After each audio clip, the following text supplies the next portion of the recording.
নবী বলেছেন বাবা সাহাবীরা তোমরা ডানে যাও, ডানে চলে গেছি। নবী বলেছেন পূর্ব দিকে যাও, তারা পূর্ব দিকে গেছে। পশ্চিম দিকে যাও, পশ্চিম দিকে গেছে। নবী বলেছেন উত্তরে যাও, উত্তরে গেছে। দক্ষিণে যাও, দক্ষিণে গেছে। বলে নাই নবী সামনে সমুদ্র কেমনে পার হব, বলে নাই পূর্ব দিকে পাহাড় কেমনে পার হব রে। বাবাজি কিতাবে এসেছি তারা ঘোড়া দৌড়ায় গিয়েছে। নবী কইছে পশ্চিম দিকে যাওয়া যায়, পাইছে সমুদ্র। বাবাজি সমুদ্র পার হইছে, তাদের ঘোড়ার টাকনু পর্যন্ত ভিজে নাই। ঘোড়ার টাকনু কি ভিজে নাই। এই হলো ঈমান। কুরআনুল কারীমে 11 পারায় সূরা জিরারের আলোচনা আছে বাবাজি, মসজিদে জিরারের আলোচনা। বাবাজি মুনাফিকরা মসজিদ বানাইছিল রে, মুনাফিকরা মসজিদ বানাইছিল। নবীকে দাওয়াত করেছিল মসজিদ উদ্বোধন করার জন্য। মেহরাব বানাইছিল, গোয়িং বাবা শুরুম করেছিল মেহরাবের মধ্যে। নবী সেখানে দাঁড়ানোর পরে তারা বাবা হালকা একটা কাপড় দিয়েছিল মেহরাবে, ঢিলা বাবা নবী দাঁড়াইলি ভাঙ্গিয়া গর্তে পড়ে যাবেন, মাটি চাপা দিয়া মেরে ফেলবি। ঠিক যেদিন উদ্বোধন করবে তারা নবীজির কাছে দাওয়াত দিয়েছি, নবীজি অমুক দিন আমরা মসজিদ বানাইছি, উদ্বোধন করব, আপনার দাওয়াত আমরা চাই প্রথম দিনের ইমামতিটা আপনার মাধ্যমে শুরু হোক। নবী বলেন ইনশাআল্লাহ। বলে দাওয়াত গ্রহণ করেছেন। জিবরিল আমিন আসিয়া বলি নবী আল্লাহ বলে দিয়েছেন ওই মসজিদে নামাজ পড়াইতে আপনি নিষেধ করেছেন। তারা নবীজি গর্ত খনন করে রাখছে মেহরাবে আপনাকে হত্যা করার জন্য। গো নবীজি, অগনবীজি আমার আল্লাহ অর্ডার করেছি সাহাবী পাঠাইয়া মসজিদ ভেঙ্গে ফেলার জন্য। এটা মুনাফিকরা বানাইছে। আমার নবী বললেন এ বাবা সাহাবীরা যাও যাও, অমুক মুনাফিকেরা মসজিদ বানাইছে, ভেঙ্গে ফেলে দিতে হবে। সাহাবায়ে কেরাম এত বিশ্বাস করতেন নবীকে, এত ভালোবাসতেন, বলেন নাই কেন নবী ভাঙবো। নবী বলেছেন ভেঙ্গে ফেলে দাও। তারা দৌড়াইয়া ভেঙ্গে ফেলে দিছে। আরো জোরে কর না। নবী কইছে ভেঙ্গে ফেলে দাও। তারা কইতে দেরি, ভাঙতে দেরি করে নাই, প্রশ্ন করে নাই কেন ভাঙবো। সুবহানাল্লাহ কর না। কেমন ভালোবাসবেন রে উহুদের প্রান্তরে নবীজি। বাবাজি যুদ্ধের মাঠে গিয়েছিলেন, উহুদের মাঠে, উহুদের প্রান্তরে নবী যুদ্ধে গিয়েছেন। যুদ্ধ চলতি চলতি বাবাজি নবীজির দুটা দাঁত ভেঙ্গে জমিনে পড়ে গিয়েছে। নবীজির দুটা দাঁত ভেঙ্গে জমিনে পড়ে গিয়েছে, লোহার কপাট। নবীজির মাথা ছিদ্রি হয়ে বসে গেছে। বাবাজি নবীজি বেহুশ হয়ে পড়ে যাইতেছেন, আবার দাঁড়াইতেছে। সাহাবায়ে কেরাম ধরিয়া গুহার ভিতর নবীকে প্রবেশ করালেন, নবীজিকে গুহার ভিতর রেখে দিলেন।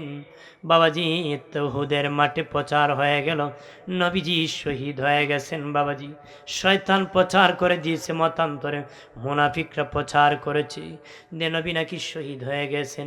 সারা মদিনায় প্রচার করে দিয়েছে নবী শহীদ। এই কথা শুনিয়া একজন মহিলা উহুদের দিকে দৌড়ানো শুরু করছে। দৌড়াইয়া যাইতেছে একজন মহিলা, দৌড়াইয়া যায় লাভ নাই, তোমার সন্তান শহীদ হয়ে গেছে, তোমার সন্তান শহীদ হয়ে গেছে। মহিলা ডেকে বলে সন্তান শহীদ হয়ে দাও, দুঃখ নাই, আমার নূরের নবীর খবর কি, কেমন ভালোবাসি, তুমি আমি কেমন ভালোবাসি জেনে রাখি। মহিলা হইয়া ঈমান কত দামি, মহিলা হয়ে এলাকার মা বোনেরা দেখো গম, নবীর যুগের মহিলাদের ঈমান কত দামি ছিল। একজন বলতে যে তোমার ছেলে শহীদ, সে বলেন ছেলে শহীদ হয়ে যাক, দুঃখ নাই, নবী বেঁচে আছেন নি, নবীর খবর কি, আরো ধরতেছে সামনে। আরেকজন বলে যায় লাভ নাই, তোমার স্বামী শহীদ হয়ে গেছে উহুদের মাঠে, তোমার স্বামী শহীদ হয়ে গেছে। স্বামী শহীদ হয়ে গেছে, দুঃখ না হয়, আমার নবীর খবর কি। আর সামনে গেছে আরেকজন বলে জানুরি তোমার ভাই শহীদ হয়ে গেছে। সে ডেকে বলে আমার ভাই শহীদ হয়ে গেছে, দুঃখ নাই, আমার নবীর খবর কি। দয়াল নবীর কাছে যায় নবীজি আমার সব শহীদ হয়েছে, দুঃখ নাই, আমি খুশি, আপনি দিনের নবী জিন্দা আছে। আর জোরে কর। ভাইরা আমার খেয়াল করেন ভালো করে, প্রাণের বাবাজি, সারা উহুদের মাটি সাহাবায়ে কেরাম বেহুশ হয়ে ধরতেছেন, নবী কই? তারা বলে, নবী যদি না থাকে বাঁচে আমাদের লাভ কি? বাঁচিয়া লাভ কি? মদিনার থেকে সাহাবায়ে কেরাম দৌড়াইয়া উহুদের মাটির দিকে আসতেছে। নবী শহীদ হয়ে গেলে বাঁচি আমাদের লাভ কি? হযরতে আলীও পাগল পারা হইয়া দিনে নবীর এই নূরের নবীকে খুঁজতেছে। একজন আলী, নবী বেঁচে আছেন, সামনে দেখেন গুহার ভিতর বসে আছি। দৌড়াইয়া যে দেখি নবী চোখের পানি ছেড়ে কান্না করতেছেন। নবী কালী নালিকে নবী দেখিয়া, কালী তুমি কই ছিলা রে? আমি তো তোমার জন্য অপেক্ষা করতেছি। হযরত আলী বলে, নবীজি, ও মায়ের নবী, উহুদের মাটি বছর হয়ে গেছে আপনি শহীদ শুনিয়া আমি আলী বেহুশ হয়ে উহুদের মাঠে দৌড়াইতেছি আর কান্না করতেছি। ও মালিক, আমার নবী কো? আল্লাহ গো, তুমি আমাদের উপর গুসা করিও না, রাগ করিয়া ঈসা নবীর মতন আপনার বন্ধুরে আসমানে উঠায় নিয়েন না। আল্লাহ গো, আপনার বন্ধুকে আপনি নিয়ে নিয়েন না। নবীজি বলে, আলী রে, রে আলী, আমার দুটো দাঁত ভেঙ্গে পড়ে গেছে রে, লোহার কপাট আমার মাথা ছিদ্রি হয়ে ঢুকে গেছে। আলী, ব্যথার যন্ত্রণা সইতে পারি না, ব্যথার যন্ত্রণা সইতে পারতেছি না রে আলী, তুমি কি পারবা আমার লোহার কপাটটা মাথা থেকে তুমি খুলে দিতে পারবা রে? পাশে একজন সাহাবী, নবী অনুমতি যদি দিতেন গো, আমি আপনাকে খুলে দিতাম গো নবীজি। নয় বলেন, ঠিক আছে তুমি দিয়ে দাও। এমনি গিয়েছে, খুলে দিবে বাবা, হাত দিয়ে ধরার মতন না, এত বেশি মাথার ভিতর ঢুকে গিয়েছে, এত বেশি মাথা ছিদ্রি হয়ে লোহার কপাট ঢুকে গিয়েছে, হাত দিয়ে টান দেওয়ার সুযোগ হইতেছে না। ওই সাহাবী উপরের নিচের দুই পারে দাঁত দিয়ে বাবা দিয়ে কামড় দিয়ে ধরেছে কোন রকম, দুই উপরের নিচের পারের দাঁত দিয়ে কামড় দিয়ে ধরেছে, কিন্তু টানতেছে, এত বেশি মজবুত হয়ে বসে গেছে, টানতেছে খুলতে পারতেছে না, টানতেছে খুলতে পারতেছে না। কিন্তু সাহাবীও কামড় ছাড়তেছে না রে। কি জন্য জানুনি? যদি ছেড়ে দেয় আমার নবী কষ্ট পাবে, আমার নবী দুঃখ পাবে। এইভাবে কামড় দিতে দিতে হঠাৎ করে খুলে আসছে ঠিক, কিন্তু এই সাহাবীর দুটো দাঁত ভেঙে পড়ে গেছে, দুটো দাঁত ভেঙে পড়ে গেছে, রক্ত যাওয়া শুরু হয়ে গেছে। মুখের মধ্যে এইভাবে হাত দিয়ে দিছে। দিনে নবী বলেন, বাবা সাহাবী রে, তোমার কি কি হয়েছে রে বাবা? সে বলে, কিছু না। মনে মনে বলেন, আমি যদি বলি আমার দাঁত ভেঙে গেছে, নবী আবার আর কষ্ট পাবে, আরো কষ্ট পাবে। এই জন্য বলে, নবী কিছুই না গো নবী, কিছু না, দূর হয়ে গেছে, রক্ত গড়িয়া গড়িয়া যাইতেছে। একজন সাহাবী বলেন, ওই রক্ত কার? ওই রক্ত কার? আরেকজন বলে, নবীর পবিত্র রক্ত মোবারক। আল্লাহু আকবার বলেন না। সাহাবী কাঁদে আর জমিন থেকে জিহ্বা দিয়ে রক্ত মুবারক ছাটে আর পেটের ভিতর দিতেছে। নবী বলেন, এ বাবা সাহাবী, তুমি কে রে? আমার রক্ত মুবারক খেতেছো? সাহাবী বলে, নবীজি, এই মাটির মধ্যে রক্ত পড়ে গিয়েছে, আমি দেখলাম এটা হয় না গো নবী, ওই রক্ত হেফাজত করতে আমার পেটের মধ্যে দিয়েছি, পেটের মধ্যে দিয়ে দিতেছি, সবচেয়ে বেশি হেফাজত হবে পেটে। নবী কয়, বাবারে, রক্ত শুধু পান করো নাই, তোমার জন্য জাহান্নাম হারাম করে দিছো। আর জোরে কর, তোমার জন্য জাহান্নাম হারাম হারাম হয়ে গেছে। ও বাবাজি, নবীজির রক্ত মোবারক খেয়ে জাহান্নাম হারাম, দয়াল নবীর পেশাব মোবারক খেয়েছে, জাহান্নাম হারাম হয়ে গেছে। ধরে কর না। উম্মে আয়মান নবীজির পেশাব মোবারক খেয়েছিলেন। নবী বলেন, তুমি পেশাব খাও নাই, জাহান্নাম হারাম করে দিছো। ওই সাহাবীর নবী কয় রক্ত খাও নাই, জাহান্নাম হারাম করে দিছো।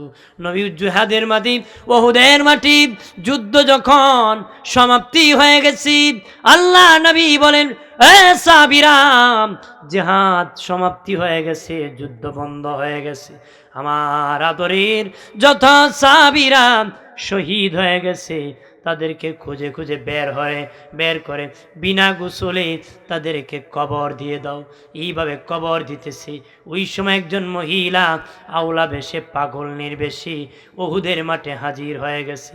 আসিয়া বলে নবীজি, অগমায়ের নবী, সবাইকে গোসল ছাড়া কবর দেন, আমার স্বামীকে গোসল ছাড়া কবর দিবেন না গো।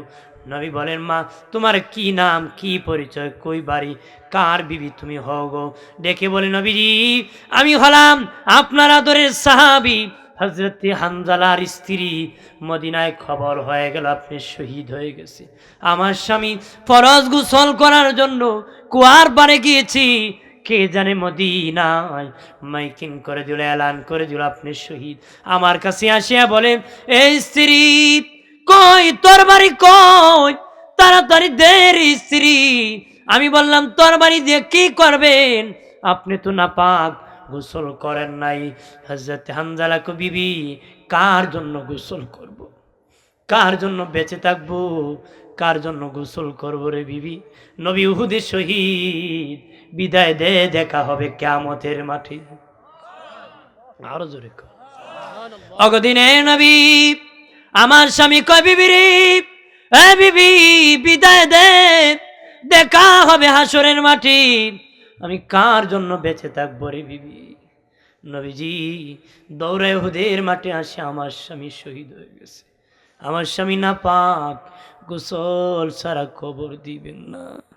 নবী কয়, বাবা সাহাবীরা কই, আমার হানজালার লাশ কইরি, তোমরা গোসল ছাড়া কবর দিও নারী।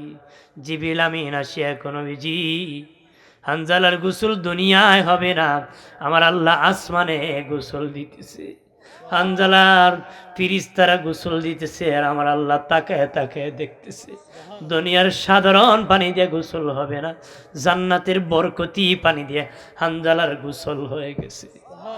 বাবাজি, যার নামে এসেছে গসির, হাদিস বর্ণনা তার নামের সাথে এসেছে গসির, শুধু তার না, তার ছেলের নামে শেষে আছে ইবনে গসির। প্রাণের বাবাজি, নবী বলেন, এ সাহাবে কেরাম, তামরিব, আমার হানজালার গোসল দেওয়া লাগবে না রে, আমার আল্লাহর ফিরিস্তারা আসমানে তার গোসলের ব্যবস্থা করছি। একজন সাহাবী বলে, দৌড়াইয়া হানজালার লাশের কাছে গেলাম, যে দেখি তার চুলের আগা বেয়ে বেয়ে পানি পড়তেছে, দাড়ির আগা বেয়ে বেয়ে পানি পড়তেছে, যেন শুধুমাত্র তার কে জানি গোসল করাইছে, তার পানি থেকে মেশকের ঘ্রাণ বের হইতেছে। নবীজি বললেন, সবার দাফন শেষ, তবে আমার চাচা আমির হামজাকে আমি উহুদের প্রান্তরে দাফন করব না, আমার চাচাকে আমি জান্নাতুল বাকিতে দাফন করব। হে সাহাবায়ে কেরাম, আমার চাচার লাশ তোমরা খাটে উঠাও। সাহাবায়ে কেরাম খাটে উঠাইয়া, কাঁধে উঠাইয়া মদিনার দিকে রওনা করেছেন। নবী কই, থামো রে বাবা সাহাবীরা, থামো। উহুদ পাহাড় চায় আমার চাচা যেন উহুদের প্রান্তরে দাফন হয়ে যান, উহুদের প্রান্তরে দাফন হয়ে যান। উহুদ পাহাড় চায় না আমার চাচা যেন জান্নাতুল বাকিতে দাফন হয়। দেখ, আমার চাচার লাশ যেই দিকে যায়, উহুদ পাহাড়ও সেই দিকে যাওয়া শুরু করে দিছে। আরো জোরে। সাহাবীরা রে, উহুদ পাহাড় আমার চাচার লাশের দিকে যাওয়া শুরু করছি, থামো। থামার পরে উহুদের প্রান্তরে নবীর চাচা আমির হামজাকে দাফন করে দিয়েছেন।